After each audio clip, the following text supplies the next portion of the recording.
So I am joined by my dear friend and esteemed Bond fan and Star Wars fan as well, Thomas Felix Crichton, better known as Fleming Never Dies. How are you doing? Very, very well, thank you, and it's great to see you again. Ah, it is always a pleasure. As I was just saying, you're looking very dashing with the 5 o'clock shadow and stuff like that. Thank you, thank you. So I was really, really happy to get the opportunity to speak to you and maybe chat about something new and exciting that is happening. Ian Fleming Publications, they keep doing this to us. Out of the hat, they pulled 3 new books they are republishing. I think you probably read them all. I've read them all. Colonel's Son, which is a cracker. The authorized biography of James Bond, which I really enjoyed. But 0-10, the first James Bond novel, full-length James Bond novel by Mr. Raymond Benson. And you have some real insight into that. You've even made a video about it, which I'll link to down below. But I thought, let's have a chat about it. Oh, absolutely. Thank you very much. And yeah, this novel is set in southern China. And I lived there for 6 years, so I have been to every single district that he mentions, all the places there that are in China. I know them, I've been, and I really liked how he wrote about them. So, I mean, my first thing is, I thought it was very interesting and quite a wise decision for IFP to, if they're going to republish the Bond continuation novels, they kind of like glossed over the John Gardner ones, which I have to admit, I don't think is a bad decision at all. Yeah, I mean, to be honest, the world of continuation novels is something that's relatively new to me. So I got into Bond because I liked Fleming, right? So I think as a fellow Brit, you'll know you grow up, the films were on TV and stuff like that. And I can remember seeing a few of them, but they weren't big in my life, to be honest. It's part of the cultural furniture, same as a great many other British things, it's just around you. But I was never particularly a fan until at university I ended up, seeing a copy of Casino Royale. I bought it. I thought, oh, it's the first one. Oh, it's only a few pounds. I read quite a lot. So I read it. And to be honest, I got really into it.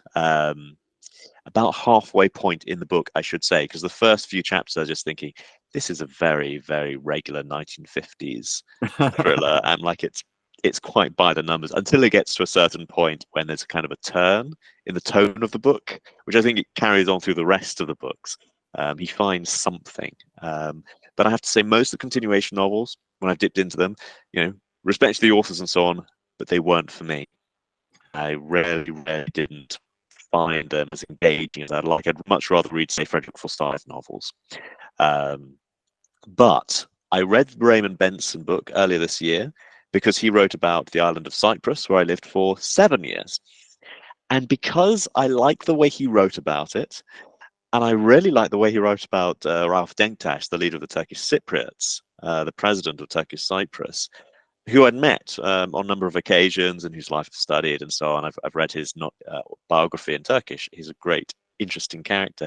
And he wrote about him really well. In fact, because I shared my review with him, he since told me that he hasn't met him, but heard first-hand accounts of other people who'd met him. But I think he got him exactly right. And it was true to my experience. So I genuinely thought he might have met him. So that encouraged me to read through his other books. And so I thought I'd start with, the first. Absolutely. I mean, there are many remarkable things about it. I think the thing that really blows me away is the fact that this was Raymond Benson's first novel ever, which is quite a thing because most of the other James Bond continuation novels are like veteran writers with like dozens or up to 40 books. Here we go. Raymond Benson comes into it. And I think he does a really solid job. I think all of his books are solid. Some are better than others. This one, it's quite lurid when it starts off. He goes full into the opening scene in Shame Lady where you have the female agent who's like quivering, knowing she's going to be ravished by one agent or another. It's quite lurid, but it fits. And I think the reason the estate of Ian Fleming decides to go with Raymond Benson is because all his books are good. They're good, solid books. I mean, I was curious because they said they're going to reprint them. And my first thought was, are you? In their entirety? I mean, there's certain sections in this, which even as I was reading it, I was thinking they wouldn't republish this today. And then the announcement came out that they would. So I'm very curious to know if the new versions will have certain lurid scenes that may not fit with modern audiences. I'm hoping, and I'm making the assumption that they learned their lesson and they're not going to censor them. I hope so. It depends what they were wanting to get out of Century in the first place. If they want a controversy, well, they've had it. They've had it. So I'm very curious to know. I'm to sound very unchristian. I almost think their decision to censor the original James Bond books was almost like a dog marking its territory. You like pee on it and you say it's mine now. Yeah, yeah. I'm hoping they'll just put new covers on this one, and we can have the same book, same words. I do think they've learned their lesson. Oh, sorry. I mean, Raymond Benson. Raymond Benson's still around. So if you want him to redo a section, he's there. So I don't mind that so much. I don't mind an original creator redoing a special edition. And Raymond Benson is very much around. I got to chat to him. He's such a lovely bloke. Oh, wow. Yeah, and he's very accessible. You send him a message and he responds, and he seems delighted by tedious people like me hitting him up for things about that. So, I mean, I think the other thing that's remarkable about it that you have particular knowledge and interest in is Ian Fleming's books were obviously contemporary at the time they were written. And now, because of Anthony Horowitz and stuff, we look back and think of them as like period books, but they weren't period at the time. No. And this is a book definitely rooted in the contemporary late 1990s. I mean, the handover of Hong Kong was a big deal. Absolutely, absolutely. And early drafts of Tomorrow Never Dies touched on the same territory. Ultimately, I think they decided not to go down that route, but here Benson does. And I do like contemporary books. I do like them to put in real world issues. So, for example, I compared it to Charlie Higson's on His Majesty's Secret Service, right, where it ties it into a particular event. For me, for the books, that works really, really well. I was thinking the same thing. There's the parallel between On His Majesty's Secret Service, and I enjoy that. It makes them almost like pins in history. You read it, you're like, this was a big historical deal at the time, and James Bond is right there. Absolutely. And I feel Fleming does do that. He refers, I think, to Burgess and MacLean. He refers to kind of things that are going on in terms of pop culture. So he does make contemporary references himself, which is why perhaps some of the continuation novels haven't really gelled with me, because they're really trying to go back and set in the era in a way that Fleming, if Fleming had been doing that, if he'd been writing it 70 years in the past, well, he'd been writing about the late 19th century, Queen Victoria would have been on the throne. So I feel for me that really breaks it. And part of the life of James Bond is that it does get renewed, revived. You need that. You need the fresh blood. You do. And I think Charlie Higson's book showed us that, there is a place for a contemporary Bond. There is an opportunity to have a contemporary Bond. I think maybe the going back and doing historical books has kind of been done to death. There's only so much you can do with that.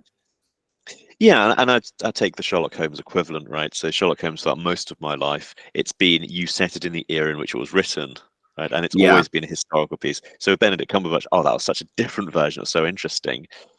But to be honest, I'd like the next one just to be set in the 19th century as before. We've done it once. It's all right. Yeah, I think I enjoyed those as well. But you're right. It was kind of like kind of done to death with it now. And to be fair, the one place where that hit really, really big was actually mainland China. It was huge. So big that this was not a TV show. It was shown in the cinemas. And if you walk into like a coffee shop, I forget which brand, but it was one of the big, not Starbucks, but maybe Cafe Nero, whatever. You went in and there was all the merchandise for this, what in the UK is a TV show. That's crazy that it resonated so much with them. We had an American version. Yeah, that didn't hit big in at all. Benedict Cumberbatch is Sherlock Holmes. He is Sherlock in China, and Doctor Strange was very much sold on the back of. And you can see Sherlock in this, by the way. And of course, China is not renowned around the world of respecting, say, US copyright. But all the sites that would normally carry a popular Western TV show refused to carry this. They said the fans were so fanatical that you had to go and see it in the cinema. Isn't that interesting? Yeah. So back to 0-10. So, I mean, when you read it, what were your thoughts? You could be honest about it, because I think it's fair to say that, when I was reading it, I was like, oh, this is good and juicy. But it was, Raymond Benson really leaned into the like Bond tropes with his first book. And I think he mellowed out and found his own his own take Mm. on it in later novels. But what were In your some ways, thoughts? Tomorrow Never Dies was rarely in my mind, partly because I've heard early drafts were based on the Hong Kong handover, so here we actually have what might have been. But also the fact that, Tomorrow Never Dies is the first time we have a non-Cubby Broccoli film, rarely. Like, he was around for GoldenEye so much of the pre-productions that even though he did pass away, it very much had his fingerprints on it. And it was the Bond that he wanted, Pierce Brosnan. So there's so much about the film that really carried over. So with Tomorrow Never Dies, it was, Brave New World, and they all had to fly for the first time, basically, and including David Arnold. So for me, it's one of his strongest soundtracks, even though it's the first time, because he's dreamed about it for so long. He throws everything into it. It I was the feel first Bond film I was really excited about. I think it was the one that cemented me as a Bond fan. Absolutely, same for me. So I didn't see it in the cinema, but I remember the TV premiere was so huge, and there was a massive build-up in the UK to this is going to be on TV and this is an event. And it was, went to school and everyone was talking about it. So to be honest, the first one I saw in the movie theater was God Not Enough. That made less of an impact on me than Tomorrow Never Dies, just seeing it on TV, because it was just such I feel, a cultural phenomenon in the UK. Yeah, it was. It really established the formula as well, all the things that you like about it. And talking about formula, when it comes to 0-10, I think that's one of the strengths of it. Raymond Benson was like, okay, let's take some of the formulas that we love. So you've got like Guy Thackeray as like a real colorful villain, and you've got the scenes of James Bond. You always have that tense exchange, where they're being pleasant to each other in a social situation. You manage to have that in there. Except that Guy Thackeray is drunk. Like, you don't see drunk people in the Bond verse very much.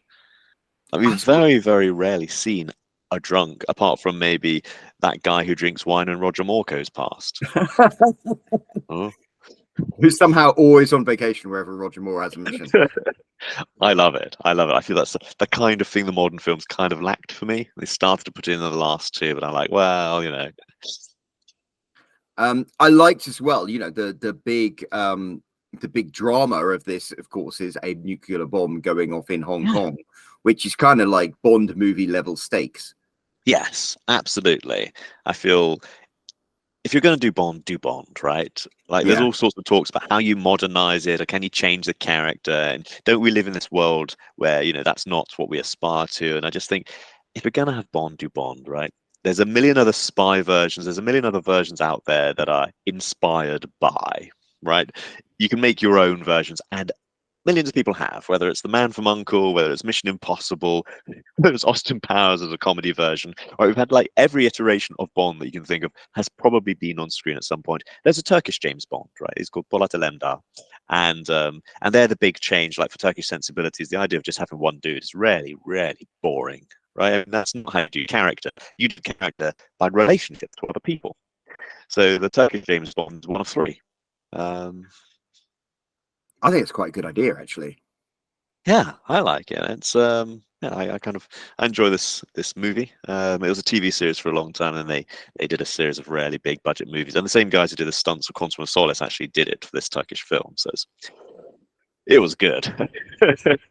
They did some wonderful French movies about OSS 117, who is a spy character who actually predates James Bond. And they made some wonderful movies that were slightly more serious than Austin Powers, but still kind of goofy. And that was just beautiful. Yeah. So as I say, if you're going to do the classic, just do the classic. And that's what I liked about Charlie Higson's book. That's what I like about Raymond Benson. You want a Bond adventure? This is a straight down the line Bond adventure with all the energy and enthusiasm of a guy who's just been given the keys. And speaking about Bond adventures, you've got, you were embedded in communist China for a number of years, but you also came into it from a capitalist perspective. What are the whole plot of, Guy Thackeray being upset about losing his business to the Chinese, and there was General Wong, who was, he was meant to be part of communist China, but obviously he had his own greed making his decisions. As somebody who's been in China and done business with Chinese people, and you have posted a picture, I think, just yesterday of you with the Communist Party in China. So what are your thoughts on that? Does it ring true as a potential plot? Oh yeah, I mean, first of all, it has the classic thing of, well, China's not the enemy; it's just this one dude. Yeah, and it's the Octopussy General Orlov. It's a bit of a cop out, but fair enough. Countries just try and get along if they can, and most do. But I do think it's an interesting perspective, because what he really goes down is, will the Chinese treat Hong Kong well? Yeah. And there's even the line, Britain has done the China, we have betrayed Hong Kong. And that was a really interesting segment, because, of course, Hong Kong was kind of left alone for a good 20 years until the rest of China had come up to its level and then started to exceed, right? So the Chinese did nothing to Hong Kong to change the administration, whilst its GDP was bigger than any other city in China, and indeed exceeded whole provinces and regions. But now they can afford to do things. And I was there when they did start to do things, and when there were troops on the border and so on. So some of that did seem very, very prescient, but from 20 years ago. And did that inspire your decision to leave ultimately? I think you could see the way it was turning. So that's why I didn't just move to Hong Kong. Yeah. As banks didn't withdraw, but no business will withdraw, because that would offend China. But if your contract is at an end in Hong Kong, then you leave and you're not replaced. People are going over to other cities, say Singapore. So new staff might fly out to Singapore and old staff leave Hong Kong.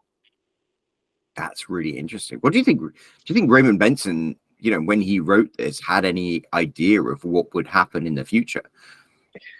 These were very popular ideas around at the time. So I feel he's drawing on good sources, but I feel he's very much inspired by just what's going on at the time. Again, the similarity with early drafts of Tomorrow Never Dies. I said these ideas were floating around. I don't think they contacted each other about this. I just think it was in the air. There's something in the air about it, and you could almost have a look at, say, the movie Spectre and the Mission Impossible that was released in the same year, and it just happened to film in some of the same locations and happened to have some of the same plot points. Like, they weren't copying each other's notes or anything. It was all in the air at the time. Yeah. So the opening is set in, of all places, Goldeneye, which he calls Shame Lady, which I kind of found, because No Time to Die, that was one of the delights of No Time to Die, was seeing Goldeneye, and so it's kind of interesting to go back to that. And of course, the conceit was that the James Bond had bought this place off an old, a well-known British journalist and author. Wink. Yeah. And it even has the origin story of his car. Yes. Which I absolutely loved. I thought that was brilliant as an origin story, because we didn't have one. Obviously, in Casino Royale, the movie, we get a different origin story. I really like this one for, say, Brosnan's Bond. And I didn't. I guess I pictured Brosnan as well. I think that's maybe why. Oh, I didn't picture him. I pictured the world around him. So I pictured Judi Dench's M, but I always see very much the same literary Bond. Yeah. Fleming wrote. I felt that he was giving him some of the dressing, the accoutrements of Brosnan, but I could never quite see his face as that. I feel he very much writes the literary Bond, but the world around him, like the Judi Dench character clearly, and Tanner clearly, and all those characters, I could very much see. I found it a really interesting blend of a bit of Fleming's writing, a bit of the movies at the time, and a bit of Benson himself. I think that's the challenge when you're writing a James Bond novel, is like, you're writing about the literary Bond, but how much influence do you take from the movies? Because you can't ignore the movies. I mean, they're a cultural phenomenon. They're culturally significant. Oh, absolutely. I mean, it's like you try and write a science fiction story and not have anything that's anything to do with, say, Star Trek or Star Wars, right? Yeah. I've heard it with fantasy. There's somebody saying, but George R.R. Martin, there's bits from Tolkien. And I'm like, well, you're writing fantasy. But you can't help lean into that, yeah? Yeah, it's like if there's a dragon and a bloke with a sword, then it's like Tolkien inspired that. Absolutely. And even if he didn't originate, he dominates that still to this day. Or even the fact that, Romeo and Juliet, there's no way you can't think of Shakespeare. The story had been around for 200 years before Shakespeare. That's not even his story. And some of his greatest plays were not, they're his history plays for me. Sometimes it's like 1,000 years before him. But the way he wrote them was so influential that you can't not do Romeo and Juliet and not have some reference to Shakespeare. So then we have it. The James Bond films are Shakespeare. I just wrote an article about how like George Lucas was was Shakespeare, or Shakespeare was the George Lucas of his day, I should say. Yeah, I think that's fair. That's which I just from the way stories are told. So in terms of a novel, you've read a bunch of novels because you are a big reader, which I think is why we get along. As a first novel, how do you rate it? Oh, I thought it was brilliant, and I say it really made me think of, say, David Arnold, who'd been dreaming for years and years and years of Bond stuff. He'd come out with this kind of Bond fan album. He'd done Bondians kind of stuff. So when he was finally given it, it was like, this was it. The Tomorrow Never Dies soundtrack is one of my favorites. Oddly enough, his bookends, that and Quantum of Solace, I think are brilliant.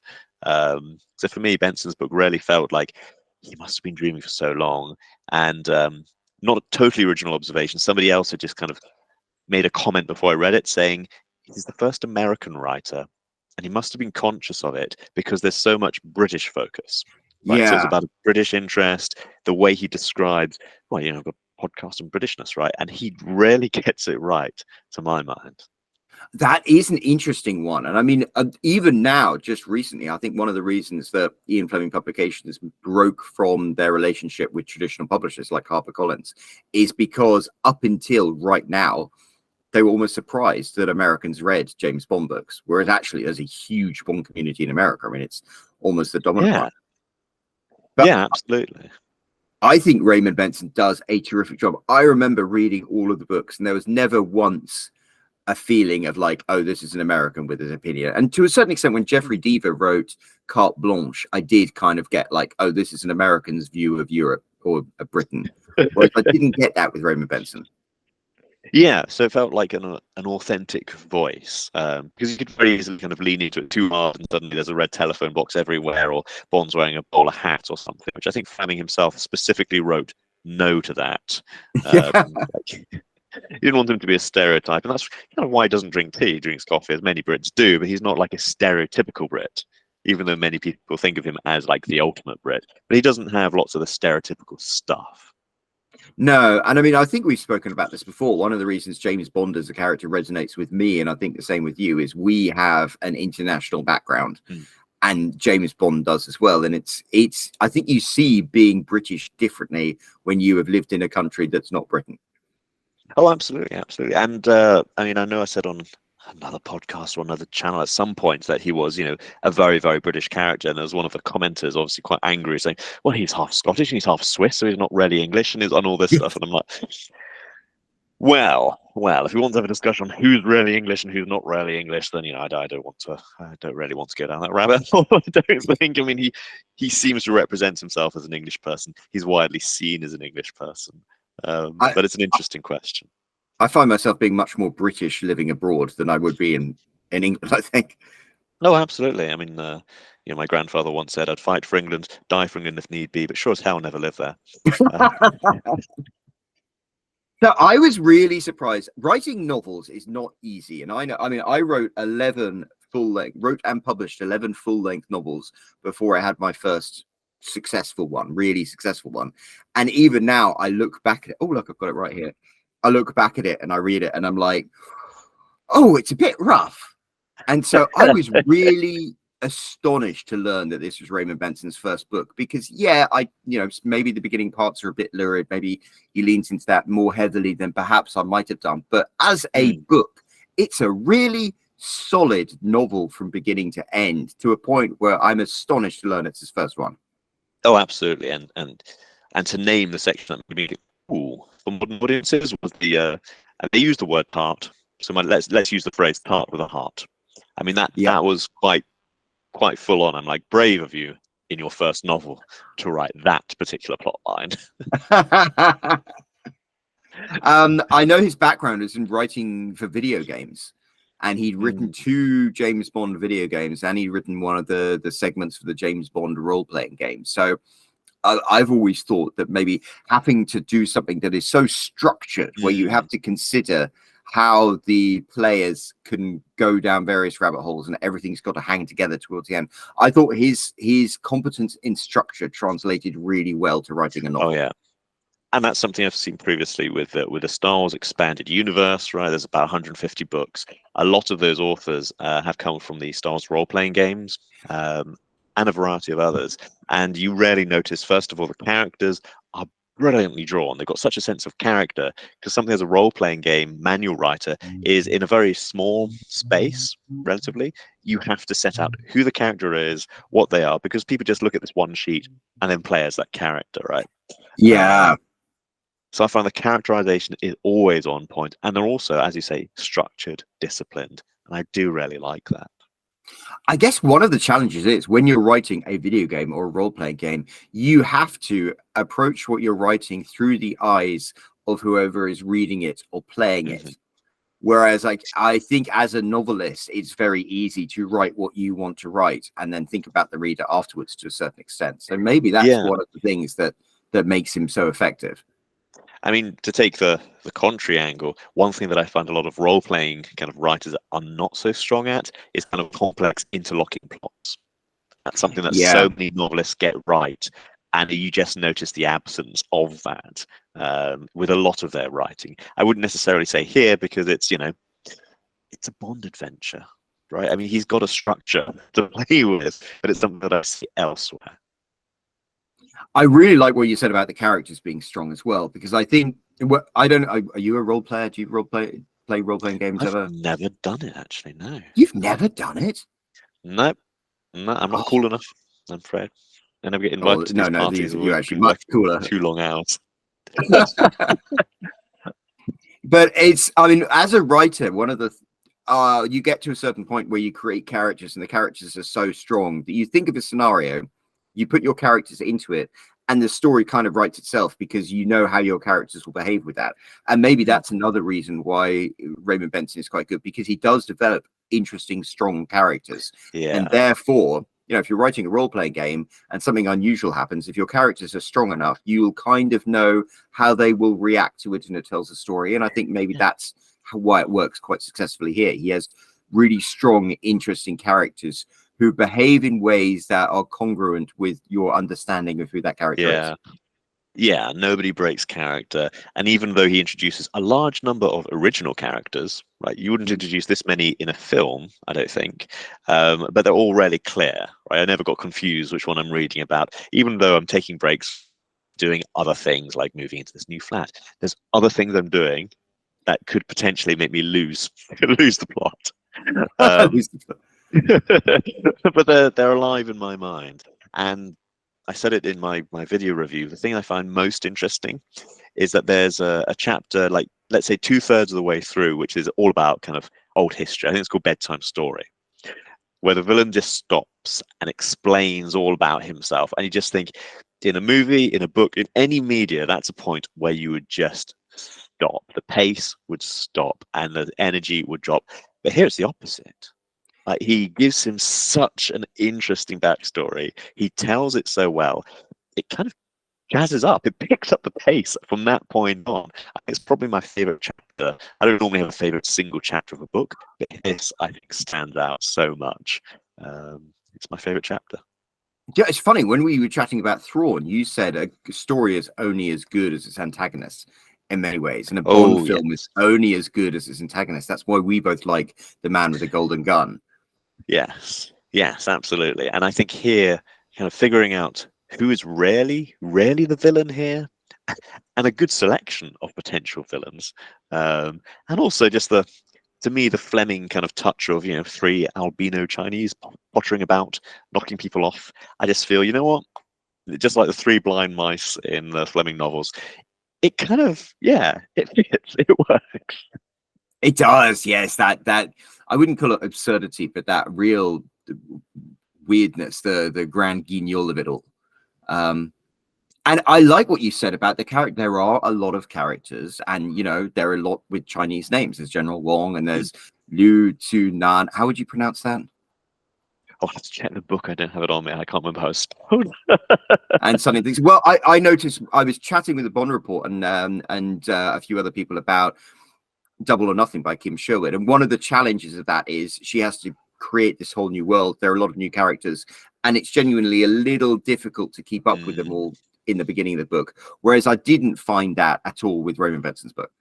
No. I also find it interesting that he's drawing very much on Cantonese, right? Because England 20, 30 years ago, that was totally the thing. Of course, my experience is rarely with Mandarin. Much more.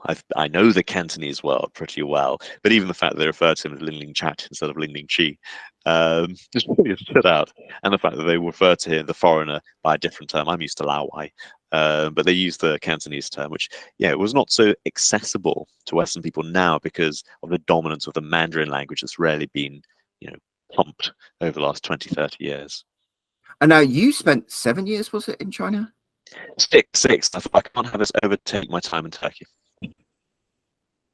That's it. Which is amazing. And how much? Because obviously, China and Hong Kong in 1997 was very different from when you arrived there. But how different was China from when you arrived there to when you left?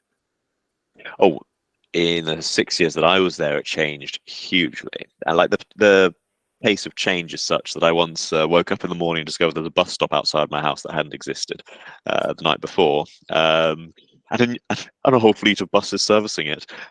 Equally, in 1 year, 3 new metro lines opened up in my city, not just stops, but entire lines. So I think over 100 stops in a year or two, and at least 3 lines in 1 year. But every year they're opening up new metro lines. That's amazing. I've lived in the same town in New Jersey for 15 years, and they've been building a train station this whole time, and they haven't even broken ground yet. Well, yeah, and you can see that in the UK, but of course there's stuff in the way, and we discuss things a lot more. So a part of China's rapid development is that I think my favorite thing is that somebody had obviously said to a new school, right, we need a racetrack. So they tore up the ground, they put something down, and it was a racetrack as in what you'd normally have kids racing on, right? So a running track. The owner came along, saw it, and was like, no, one for cars, like as if they had little miniature cars and they can run around pretending to drive. So they tore up the entire thing and lay down the entire thing again. So you see that buildings going up, being torn down, being put up again. I think you mentioned as well to me one other time we chatted about how there was this amazing historical site and they demolished it and then rebuilt it like a few meters away or something. Yeah, because in China, it's not the bricks that are so important. It's really just the story, the literature, the idea of it. So, for example, we rarely do put an importance on that. So I volunteered at a cathedral where it's been there as a place of worship for 1,300 years. Originally, there was a stone cross, and there's bits of that stone cross in the walls today because that stone is important. China doesn't do that. It just doesn't. It's just not in the thought process. And going to Taipei is really interesting because in Taiwan, we've got an interesting blend of kind of Western and Chinese culture and Japanese culture as well because of the occupation. So if you go to a historic site there, the English and the Chinese is not the same, right? It's not a translation of each other. So in Chinese, it kind of explains not just the significance, but why the stone and the building itself, like it's not just poetry and stories. The actual stone itself also has a significance, and it has to explain to Chinese tourists that this is a thing. That's so fascinating. Just the sheer difference in mindset. Oh, absolutely, and it is I say the China world is very, very separate from the Western world. It is kind of a self-contained thing, both in terms of internet and in terms of culture. Right? It's just very, very different. And as a final question, although I think you've touched on this before, how well did Raymond Benson translate that? Did he get it, and did he manage to translate that in the book? Yeah, I mean, this is a Western guy who's traveling to China, having an adventure. I think he does that absolutely fine. I think this is a great kind of starting point. The areas of Hong Kong that he writes about are mostly kind of fairly established places that haven't changed too much. So Shim Shui, Central, Kowloon, they haven't changed a huge amount. A few places have, but just the nature of any city, if you write about it 30 years ago. Mainland China is different, but the difference that Bond experiences is going from like an English-heavy part of China to an English-no part of China. And that's pretty well the same now, just because the average Chinese person really isn't that interested in Western culture. They've got their own. Yeah, and that's interesting. It's part of our narcissism, I guess, as Westerners, to think that the rest of the world is interested in how we do things. I always thought it was funny, Western academics always talk about, we're so egocentric that we all believe we're the center of the universe, but we call ourselves the West, right? The center is Jerusalem. The Chinese literally call themselves Middle Kingdom. They believe they are the center of the universe. That's what Chonghua means, middle country. And they absolutely believe that. I find that fascinating. Well, you know what? We're going to wrap this up because we're both going to turn. Oh, Thomas, it has been such a delight to chat to you again. And what interesting things you have to say about this book. Thank you. So, Thank you. would you recommend 0-10 to any Bond fans out there? Oh, absolutely. And if I'd known about this book when it came out, I would probably been a Bond fan from way back then. It is brilliant. There we go. You can't get a more ringing endorsement than that. Thomas, thank you so much for taking the time to speak to me. I really, really appreciate it. And I'm sure I'm going to hit you up again in the future for more stuff. I'm excited about Ahsoka. It's next week, isn't it? Oh, yes. Very, very soon. And I will have, by the time people watch this, a video up of us chatting about that with me doing stop motion stuff because the internet is so bad. But thank you so much. And yeah, we will be back in chat soon. And until then, I make sure that everybody follows Fleming Never Lies because you're always posting such amazing stuff on Instagram. You're always making it. You're like a machine. Thank you very much. I do my best. Right. Cheerio. I'm Roland. I've sold 67,000 copies of my books. If you want to find out how I did it, I've got a link right here you can click.